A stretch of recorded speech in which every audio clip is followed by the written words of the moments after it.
नमस्कार दोस्तों। Global learning life में आपका स्वागत है। तो चलिए आज हम चलते हैं इतिहास के एक ऐसे मोड़ पर जब यूरोपीय कंपनियां भारत आईं।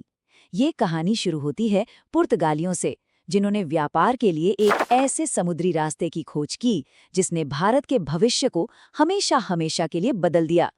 तो सवाल ये उठता है कि भाई यूरोप के लोगों को अचानक ऐसा क्या हुआ कि उन्हें भारत आने के लिए एक नए रास्ते की जरूरत पड़ गई। सदियों से व्यापार तो चल ही रहा था। इसका जवाब ना एक बहुत बड़ी ऐतिहासिक घटना में छिपा हुआ है।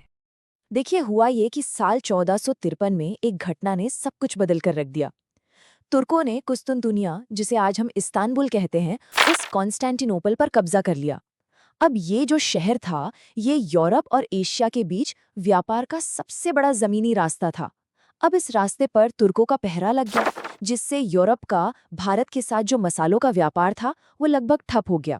बस इसी मजबूरी ने उन्हें समुद्र के रास्ते एक नए मार्ग की खोज करने पर मजबूर कर दिया। अब जब पुराना रास्ता बंद हो गया तो जाहिर है एक नए रास्ते की जरूरत तो पड़नी ही थी। और बस इसी जरूरत ने यूरोप के देशों, खासकर पुर्तगाल और स्पेन के बीच एक रेस शुरू कर दी। एक ऐसी होड़ कि कौन समंदर के रास्ते अफ्रीका का चक्कर लगाकर सीधा भारत पहले पहुंचता है। इस दौड़ में पुर्तगाल सबसे आगे था। जानते हैं क्यों? क्योंकि उनके एक राजकुमार थे, हेनरी, जिन्हें द नेविगेटर भी कहते थे। उन्होंने इन समुद्री खोजों को बहुत बढ़ावा दिया। इन्हीं कोशिशों का नतीजा था कि 1487 में बर्थोलोमियो डियाज नाम का एक नाविक अफ्रीका के बिल्कुल दक्षिणी कोने तक पहुंच गया। उन्होंने उस जगह को नाम दिया केप ऑफ गुड होप। इसका मतलब था आशा की किरण, और इससे ये तो पक्का हो गया कि हाँ, समुद्र के रास्ते भारत पहुंचना मुमकिन है। और फिर वो ऐतिहासिक पल आया जब एक और पुर्तगाली नाविक वास्को द गामा ने उस नामुमकिन से लगने वाले सफर को पूरा कर दिखाया। ये वो पल था जिसने भारत और यूरोप के रिश्तों की कहानी को एक नया मोड़ दे दिया, हमेशा के लिए। जुलाई 1497 में लिस्बन से निकलकर वास्को डी गामा ने एक ऐसे सफर की शुरुआत की जो पहले किसी ने करने की हिम्मत नहीं की थी। उसने विशाल अटलांटिक महासागर को पार किया, अफ्रीका के बिल्कुल दक्षिणी छोर का चक्कर लगाया और फिर अनजान हिंद महासागर में उतर गया। ये एक बहुत ही लंबा और बेहद खतरनाक सफर था। आखिरकार सोचिए, लगभग एक साल बाद 20 मई 1498 को वो पुर्तगाल के शासक के एक प्रतिनिधि के तौर पर भारत के कालीकट बंदरगाह पर पहुंचा। और दिलचस्प बात यह है कि इस सफर के आखिरी हिस्से में ना उसकी मदद एक बहुत ही अनुभवी गुजराती नाविक अब्दुल मजीद ने की थी। वास्को डी गामा कालीकट के पास कपका डाबू नाम के बंदरगाह पर उतरा, जहां उसका स्वागत वहां के हिंदू शासक, जिन्हें ज़ेमोरिन कहा जाता था, उन्होंने किया। ज़ेमोरिन ने उसे मसाले और जड़ी बूटियां ले जाने की इजाजत भी दे दी। और अब सबसे जरूरी बात, जब वास्को डी गामा यहाँ से मसाले और खासतौर के काली मिर्च लेकर वापस पुर्तगाल गया तो अपनी यात्रा का सारा खर्चा निकालने के बाद उसे पता है कितना मुनाफा हुआ? 60 गुना ज्यादा। 60 गुना। इस एक आंकड़े ने पूरे यूरोप में भारत के साथ व्यापार करने की एक नई होड़ सी पैदा कर दी। अब इतना जबरदस्त मुनाफा देखने के बाद ये तो साफ था कि पुर्तगाली सिर्फ व्यापार करके रुकने वाले नहीं थे। अब कहानी खोज से आगे बढ़कर सत्ता के विस्तार की ओर बढ़ने वाली थी। और ये विस्तार देखिए कितनी तेजी से हुआ।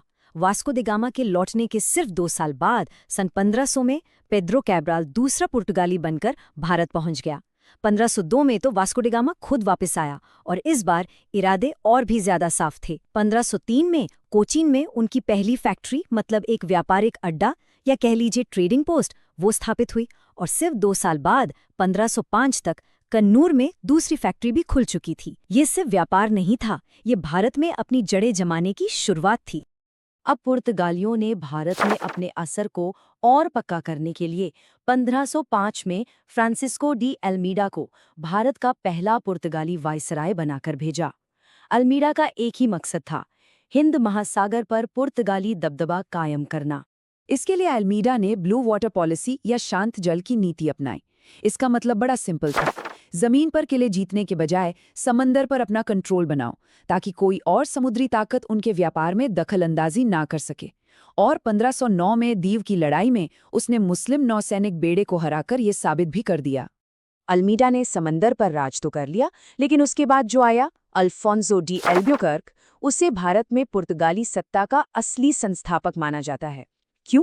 क्योंकि उसने समझा कि सिर्फ समंदर पर राज करना काफी नहीं है, असली ताकत तो जमीन पर कब्जा करने से ही आएगी। अल्बुकर्क ने एक सोची समझी रणनीति पर काम किया।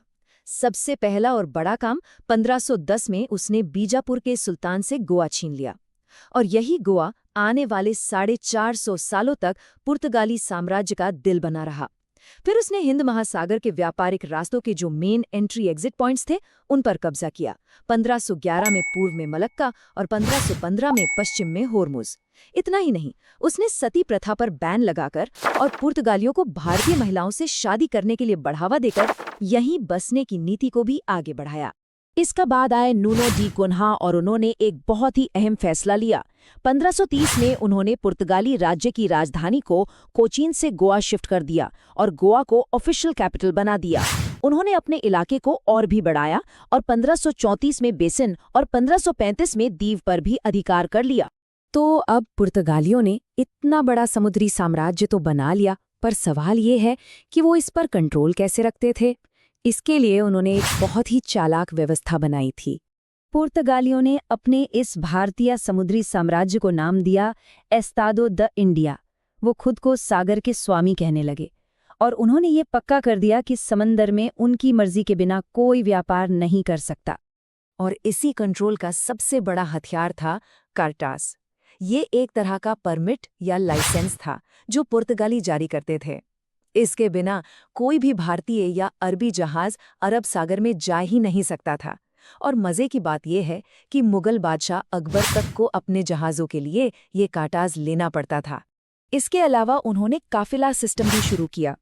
इसमें होता ये था कि स्थानीय व्यापारियों के जहाज़ों का एक पूरा ग्रुप पुर्तगाली बेड़े की सुरक्षा में चलता था। ये एक तरह से सुरक्षा देने के बदले में अपनी सत्ता को मनवाने जैसा था। पुर्तगालियों का असर सिर्फ व्यापार और सत्ता तक ही सीमित नहीं रहा। नहीं, उन्होंने भारत पर एक बहुत गहरी सांस्कृतिक, धार्मिक और यहाँ तक कि कृषि से जुड़ी छाप भी छोड़ी, जो आज भी मौजूद है। धर्म के क्षेत्र में उनका प्रभाव काफी गहरा था। 1542 में प्रसिद्ध ईसाई संत फ्रांसिस जेवियर भारत आए। इसके बाद 1560 में गोवा में ईसाई धर्म न्यायालय यानी इनक्विजिशन की स्थापना की गई, जिसका काम ईसाई धर्म की शुद्धता को बनाए रखना था। व्यापार में भी उन्होंने नए रास्ते खोले और भारत और जापान के बीच व्यापार शुरू करने का श्रेय भी उन्हीं को दिया जाता है। पुर्तगालियों की दो बहुत बड़ी देन थी।